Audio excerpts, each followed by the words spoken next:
Saint King of Hungary, Confessor. 1038 AD.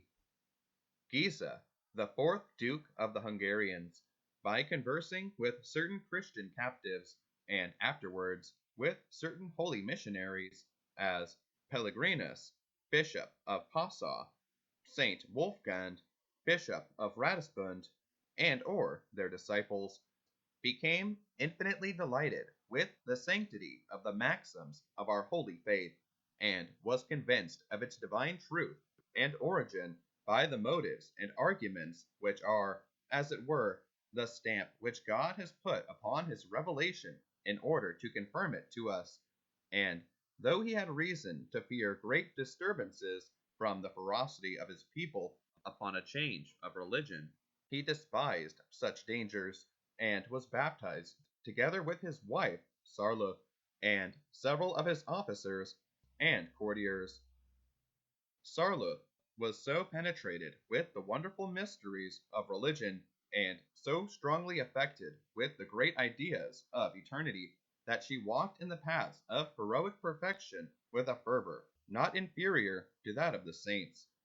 Being some time after with child, she was assured by St. Stephen, the proto-martyr, in a dream, that she bore in her womb a son, who should complete the work she and her husband had begun, and abolish idolatry in that nation. The child was born in 977 at Gran, the ancient Strigonium, at that time the metropolis of the country, and, on account of the above-mentioned vision, was christened Stephen. Saint Adalbert, Bishop of Prague, who for some time preached the gospel to the Hungarians, and, according to the German historians, baptized Saint Stephen, had certainly no small share in the honor of his education, and Theodatus, an Italian count of singular piety, was his tutor. These two holy persons, by their example and instruction, were, under God, the great instruments of his future sanctity. Geza died in 997, and Stephen, who had been chosen Waywode, that is, leader of the army, or duke, some time before, then took the reins of the government into his hands. His first care was to settle a firm peace with all the neighboring nations. This being done, he turned his thoughts wholly to root out idolatry, and as much as in him lay to make Christ reign in the hearts of all his subjects. Performing himself the part of a missionary, he often accompanied the preachers, and pathetically exhorted his people to open their eyes to the divine truth. Many, however, were so obstinately attached to the superstitions of their ancestors as to take up arms in defense of idolatry, and, having at their head a count of great interest and valor, named Zegzard, with a numerous army, they laid siege to Veszprém. Saint Stephen placed his confidence in the Lord of hosts, and prepared himself for the engagement by fasting, almsdeeds, and prayer, invoking particularly the intercession of Saint Martin and Saint Gregory. Though inferior to the rebels in the number of his forces, by the divine assistance he gave them a total overthrow, and slew their leader. To give to God the entire glory of his victory, he built near the place where the battle was fought a great monastery in honor of Saint Martin, called the Holy Hill, and, besides estates in land, he bestowed on it 1/3 part of the spoils. It is immediately subject to the Holy See, and is called, in Hungary, the Arch Abbacy. Saint Stephen, having quelled the rebels, found himself at liberty to prosecute his design, which he did by inviting into his dominions many holy priests and religious men, who, by their exemplary lives and zealous preaching, sowed the seed of faith, civilized that savage nation by the precepts of the gospel, built churches and monasteries, and some of them obtained the crown of martyrdom. The zealous prince founded the archbishopric of Gran, or Strigonium, and 10 bishoprics, and sent Astricus, or Anastasius, the newly elected bishop of Colocuts, to Rome, to obtain of Pope Sylvester II the confirmation of these foundations, and of many other things which he had done for the honor of God and the exaltation of his holy church, and at the same time to beseech his holiness to confer upon him the title of king, which his subjects had long pressed him to assume, and which he now only asked to satisfy their desires, and that he might with more majesty and authority accomplish his great designs for promoting the glory of God and the good of his people. Mieczyslas, Duke of Poland, upon marrying a Christian princess, the daughter of Boleslaus, Duke of Bohemia, had embraced the faith in 965. About 34 years after this, he sent an embassy to Rome to obtain the title of king confirmed to him by the authority of the Apostolic See. Sylvester II, who was then pope, was disposed to grant his request, and prepared a rich crown and sent him with his blessing. But the extraordinary zeal, piety, and wisdom of St. Stephen deserving the preference, his holiness delivered his crown for him to his ambassador Astric, together with the present of a cross, granting, by a special privilege, that it should be carried before him in his armies. At the same time, he, by a bull, confirmed all the religious foundations which our holy prince had made, and the elections of the bishops. St. Stephen went to meet his ambassador upon his return, listened standing, with great respect, to the Pope's bull whilst they were read, and fell upon his knees as often as the name of his holiness was repeated. To express his profound sense of religion, and to inspire all his subjects with a holy awe for whatever belonged to the divine worship, he treated the pastors of the church with honor and respect. The same prelate who had brought the crown from Rome anointed and crowned him king with great solemnity and pomp in the year 1000. The good prince, by a public act, and with extraordinary devotion, declared that he put all his dominions under the special patronage of the Blessed Virgin Mary, and never ceased most earnestly offering his daily prayers to implore her powerful intercession for obtaining the divine blessing upon all his subjects. Whence, in many medals and coins of his kingdom, she is styled patroness of Hungary. It is incredible with what ardor the king exhorted his people, especially his domestics, to the practice of all virtues, with a view to propagate on earth the divine honor and praise beyond his own life, and to the end of time. He filled Hungary with pious foundations. At Alba, he built a stately church in honor of the Mother of God, in which the kings of Hungary were afterwards both crowned and buried. This city St. Stephen made his usual residence, whence it is called Royal Alba, to distinguish it from Alba Julia, or Weissenberg, in Transylvania. He founded, in Old Buda, a monastery of St. Peter and Paul, and in Rome, on Mount Celio, the church of St. Stephen, with a college of 12 priests, also an inn and hospital at the Vatican Hill for the entertainment of Hungarian pilgrims, and he built a church at Jerusalem, not to mention the magnificent monastery of St. Bennet, and many other churches in Hungary.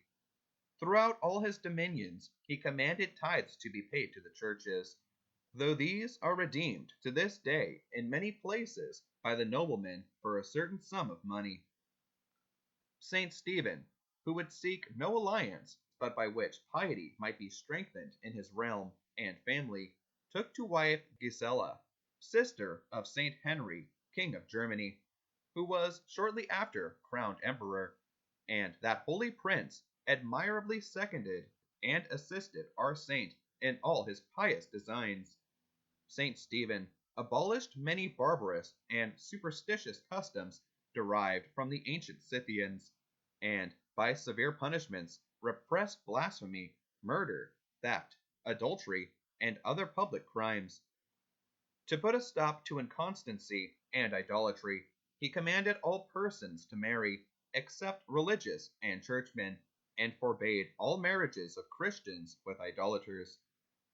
He was of most easy access to people of all ranks, and listened to every one's complaints without distinction or preference, except that he appeared most willing to hear the poor, knowing them to be more easily oppressed, and considering that in them we honor Christ, who, being no longer among men on earth in his mortal state, to receive from us any corporal services, has substituted and recommended to us the poor in his place and right. The good king provided for their subsistence throughout his whole kingdom, and took them, especially the helpless orphans and widows, under his special protection, declaring himself their patron and father. Not content with his general charities and care for all the indigent, he frequently went privately about to discover more freely the necessities of any who might be overlooked by his officers. One day it happened that whilst he was dealing about his plentiful arms in disguise, a troop of beggars set upon him, threw him down, beat him, plucked him by the beard and hair, and took away his purse, seizing for themselves what he intended for the relief of many others. The king esteemed himself happy to suffer in the service of his Redeemer, and addressed himself in these words to the Blessed Virgin: "See, O Queen of Heaven, in what manner I am requited by those who belong to your Son, my divine Saviour. As they are his friends, I receive with joy this treatment from their hands." He learned, however, from this accident no more to expose his person, but he renewed his resolution never to refuse an alms to any poor person who asked him. His nobles railed him on this occasion, but he rejoiced in all humiliations, and God was pleased to testify how agreeable his sincere and heroic piety was, by conferring on him many extraordinary graces, with the gifts of prophecy and many miraculous cures. How difficult soever it may seem to practice extraordinary severities and humiliations in the midst of a court, and surrounded by the most flattering objects of softness and pride, where such gospel maxims are seldom heard, yet the extraordinary fervor of our saint found means for the exercise of both. He desired to serve and wash the feet of poor men in public, but the fear of giving offense to his subjects, whose minds were not yet framed to imbibe such ideas of a prince's humility, made him only do it privately. He lost no part of his time in vain amusements or idle company, but divided himself between the duties of religion and those of his station. To the former he regularly allotted many hours every day, and the latter he sanctified by religious motives, and by the constant recollection of his soul. Thus, if he was not able always to praise God with his tongue, he did it without intermission by his life, all his actions being directed to the same point of God's holy will and greater glory. His charitable and zealous application to all external duties of life, and to the government of his kingdom, his alms deeds, mildness, temperance, patience, and other virtues, succeeding one another in their victories and repeated heroic acts, sanctified his whole life, and made it, as it were, one uninterrupted sacrifice to God. The least faults of frailty and inadvertence, by which its perfection might be impaired, he labored to expiate by daily penance and tears. The shining example of his virtue was a continual, most powerful sermon to those who conversed with him. His happy influence over his children was most sensible in the virtuous courses they pursued. Saint Emerick, his eldest son, walked in his footsteps with so much fervor as to be in his youth the admiration of Christendom. Rising always at midnight, he recited matins privately on his knees, pausing a little in devout meditation at the close of every psalm. Many wonderful things are related to his virtues and miracles. To comprise his character in one word, nothing could be more amiable, more pious, or more accomplished than this young prince. His father trained him up not only in the perfect practice of the most heroic piety, but also formed him in the art of government. St. Stephen's excellent code of laws, to this day the basis of the laws of Hungary, are inscribed to his son, Duke Emerick. In 55 chapters, the pious legislator has comprised the wisest and most holy regulations of the state. He pathetically exhorts his son to sincere humility, which he calls the sole exaltation of a king, to patience, meekness, assiduous and devout prayer, charity, compassion for the poor, the protection of all who are in distress, and he forbids on pain and severe punishment all grievous public crimes, especially of impiety and irreligion, as a violation of the Sunday or a fast day, talking in the church, a culpable neglect to call in the priest to assist dying persons, and he commands the most religious respect to be paid to all holy things and to the clergy. These wholesome laws he caused to be promulgated throughout his dominions, and had them always most strictly observed, as on the exact execution of the laws the tranquillity of the state depends. The protection of his people engaged him sometimes in war, wherein he was always victorious. The Prince of Transylvania, his cousin, invaded his dominions. St. Stephen defeated him in battle, and made him prisoner, yet gave him his liberty, and restored him his dominions, requiring of him this only condition, that the gospel should be allowed to be freely preached in them. The saint was never the aggressor in any way. That with the Bulgarians was obstinate, but they were at length overcome, and obliged to receive the laws which he prescribed them. There is no saint whose virtue is not exercised by tribulation. Sickness deprived St. Stephen of all his children. St. Emerick, the eldest, was carried off the last.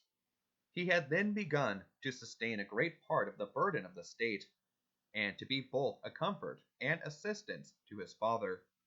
The interest of the state, and that of the infant church of his kingdom, conspired with nature to make his stroke more severe. But the good king bore the loss with entire resignation, adoring in it the holy will of God. St. Emerick was canonized by Benedict IX, and is honored among the saints on the 4th of November. This affliction weaned the king's heart more and more from the world, and he desired, if it had been possible, to reserve to the care of his own soul the remaining part of his life, that, being freed from all worldly concerns, he might be preparing for his last passage.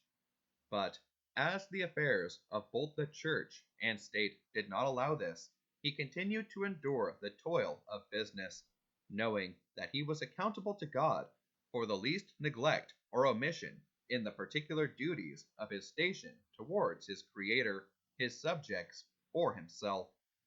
He endeavored, however, to redouble his fervor in all his religious exercises, and applied himself particularly to those which are more immediately preparatory for a happy death, to which he principally directed his devotions and charities.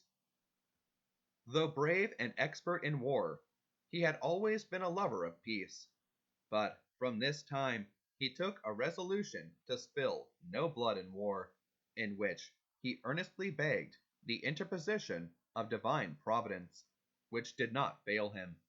For to hostilities he, after this, opposed no other arms than fasting, prayers, and tears, and by them alone was ever victorious. The Bessi, a fierce nation of Bulgarians, the most implacable enemies of the Hungarians, made a furious irruption into his territories, but, moved with veneration for the sanctity of the Holy King, they on a sudden repented of their enterprise, begged, and easily obtained his friendship, and returned peaceably home. St. Stephen, by an act of justice, caused some of his own subjects to be hanged on his frontiers for having plundered them in their retreat. After the death of our saint's good friend, St. Henry, the Emperor, his successor, Conrad II, invaded Hungary with a powerful army in 1030, and advanced so far that St. Stephen was compelled to lead out his army against him, though still trusting in God that the effusion of blood would be prevented.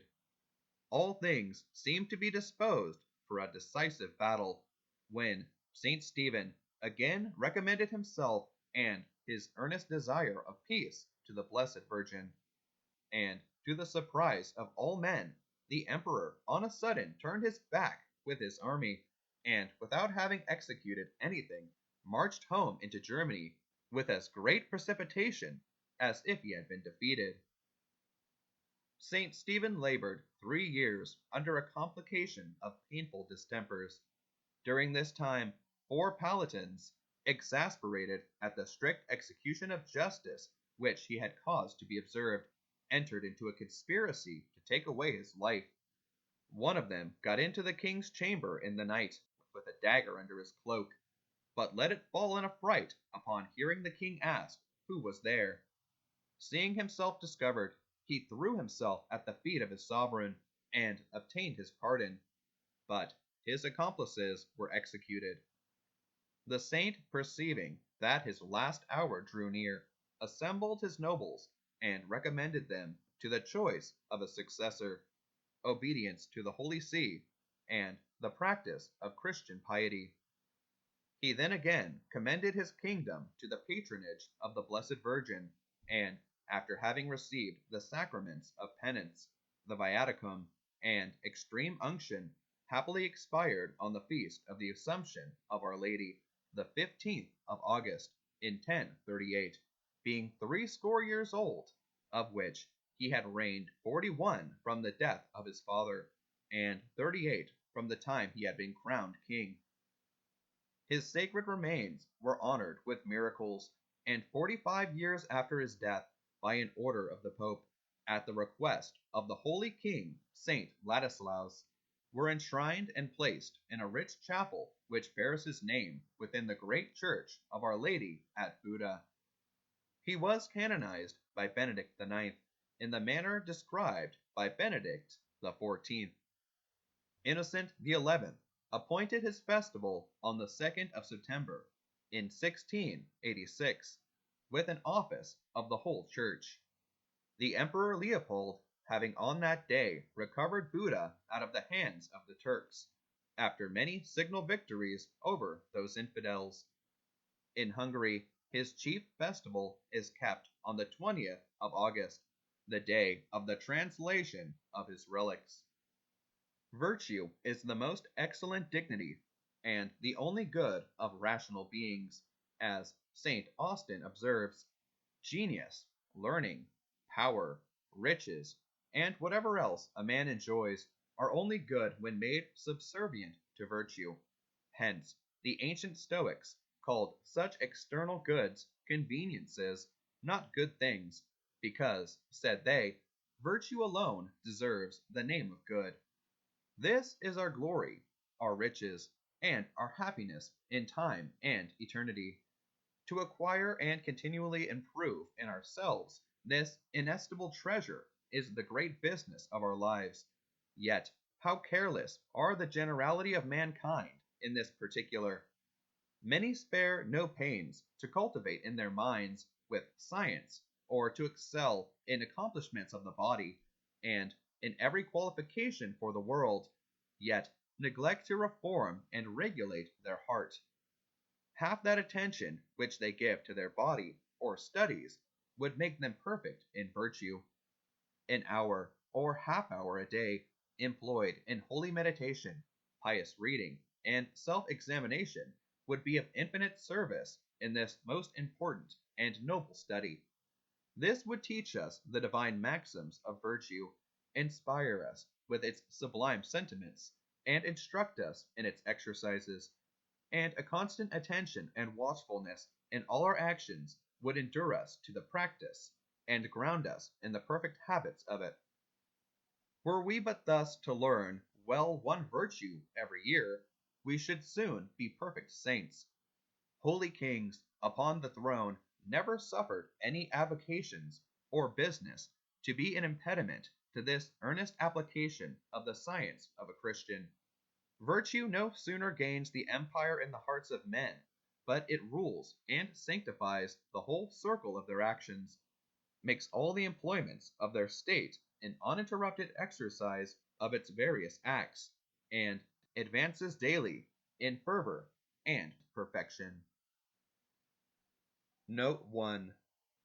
The Huns, far the most numerous and famous of all the ancient barbarous nations, have subsisted above 2,000 years, and are unquestionably the same people with the present inhabitants of Great Tartary, as is demonstrated by Joseph Asmani and Digenes.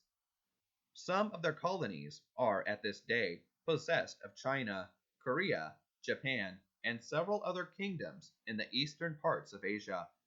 Others, under the name of the Turkish tribes, seized on Persia, and still reign there. Others, who have been called the Ottoman Turks, extinguished the power of the Saracen caliphs, to whom they left only a limited religious authority in matters relating to the Mahometan superstition, whilst, upon the ruin of their monarchies in Syria and Egypt, and of the Grecian Empire, they erected the present Ottoman Empire. Other migrations of these Huns had the greatest share, next to the Goths, in the destruction of the Roman Empire in the West. See Historiae Generale des Huns, des Turks, des Mongols, et des autres Tartares Occidentaux, par M. Digenes, in 5 tomes, Paris, 1756, 1757. In this work, the learned author has obliged the world with a new and original history of China, and these other Asiatic kingdoms, compiled with great care and judgment from the most authentic Chinese and Arabian historians and monuments. The ancient Huns were divided into Asiatic and European. The latter dwelt upon the banks of the Volga and about the Palus Moetis.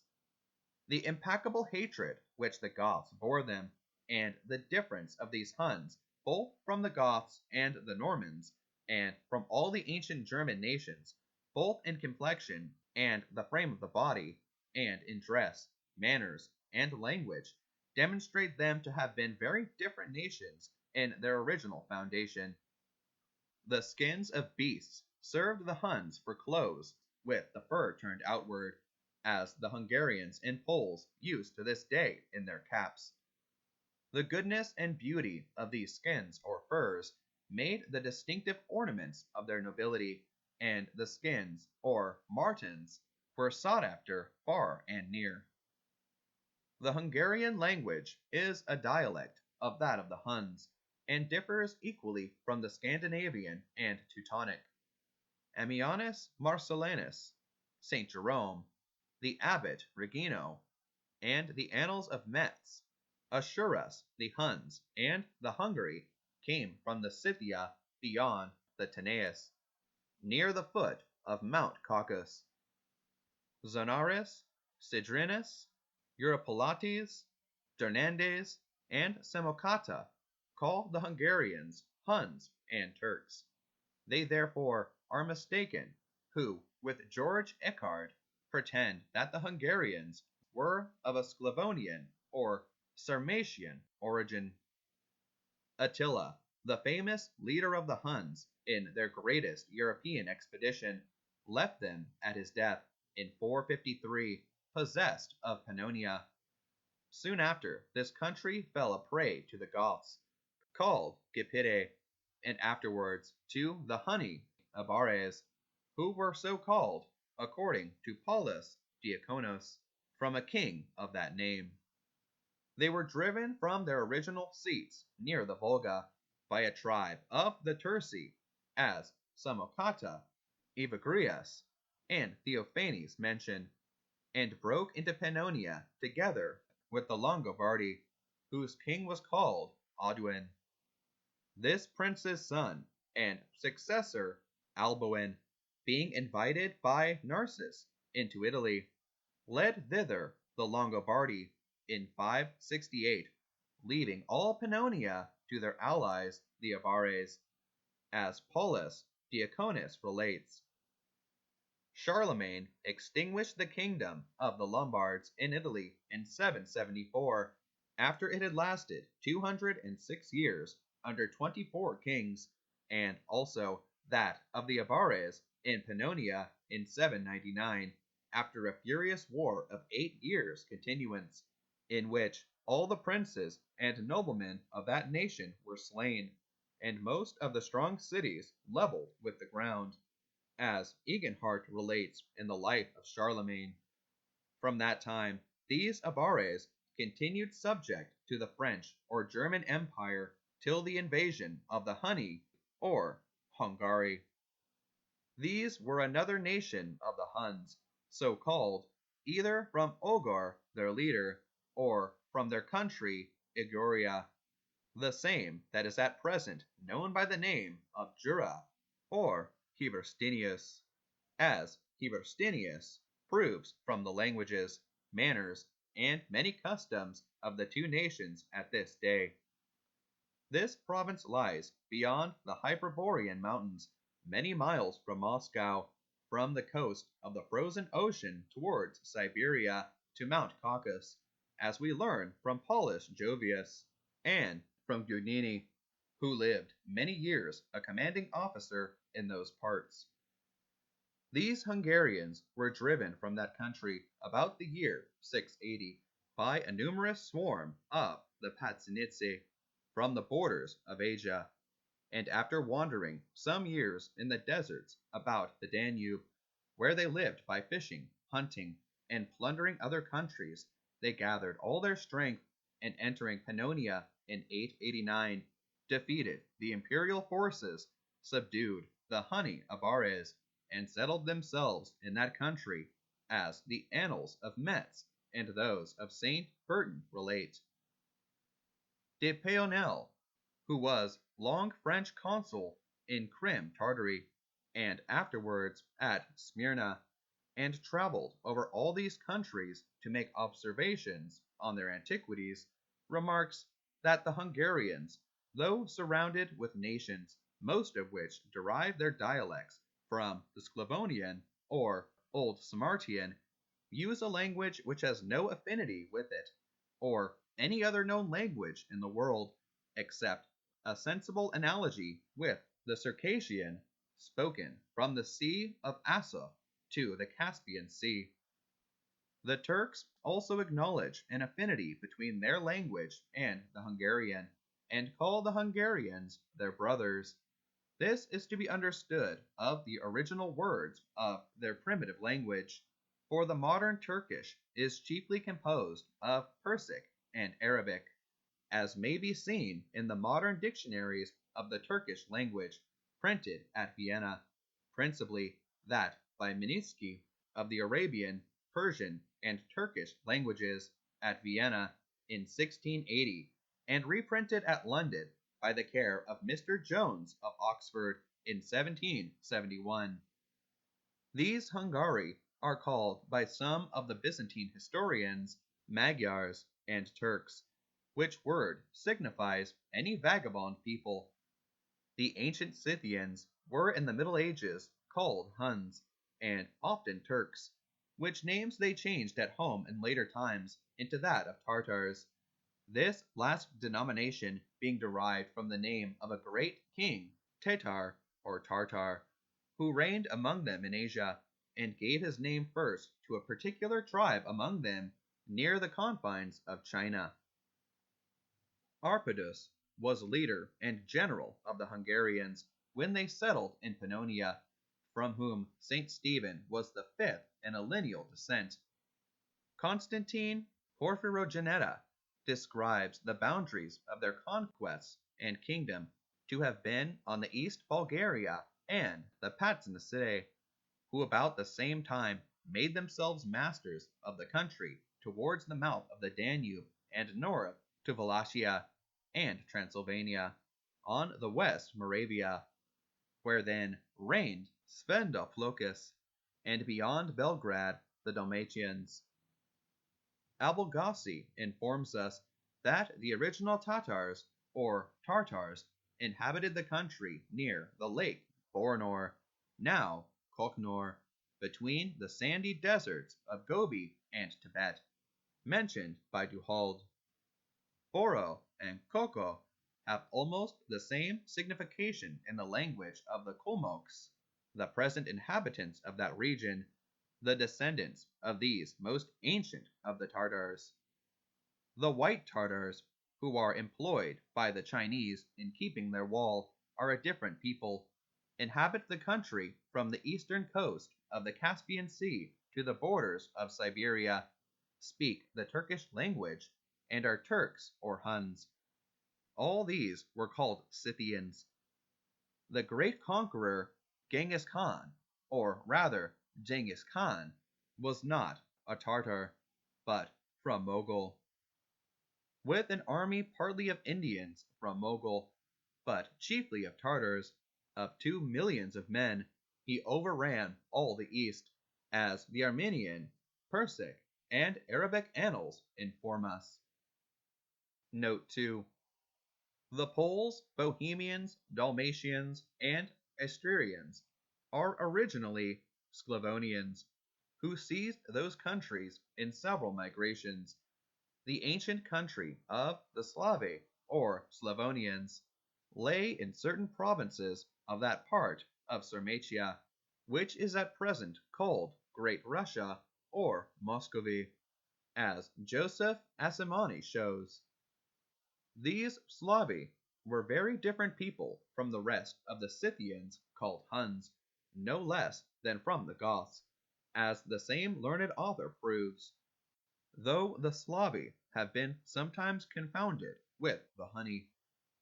Licus led a numerous colony of these Slavonians into Poland, became the founder of that nation, and built Genisa about the year 550. His brother Zechus settled another country of the same people in Bohemia, expelling hence the Marcomanni, who in the reign of Augustus had subdued the Voi, a nation which had been possessed of that country 500 or 600 years, and whose name it still retains. Mieczyslas, Duke of Poland, died in the year 999, whilst his ambassadors were at Rome. His son and successor, Boleslaus I, surnamed Chabry, or the Great, took the title of King of Poland in the year 1000, and was acknowledged in that quality by the Emperor Otho III, the Pope, and company. This prince vanquished the Bohemians and Moravians, subdued Red Russia, took Kiev, and raised Poland to that pitch of grandeur which it has ever since maintained, and which received a great accession in 1316 by the marriage of Jaglio, called afterwards Oldislaus V, Duke of Lithuania, with Hedwig, heiress of Poland. Note 3. This is expressly affirmed by Dittmar, Truxius, and all contemporary writers, and demonstrated by Stilting, against Schwartzius and some other Protestants. The salutary laws which St. Stephen enacted, and which were confirmed in a general assembly of the bishops and noblemen of his kingdom, are recorded by Stilting and others.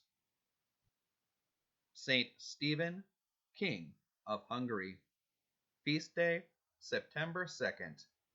Life by Reverend Alban Butler, 1711 to 73. Volume 9, September. The Lives of the Saints, 1866. St. Stephen of Hungary, pray for us.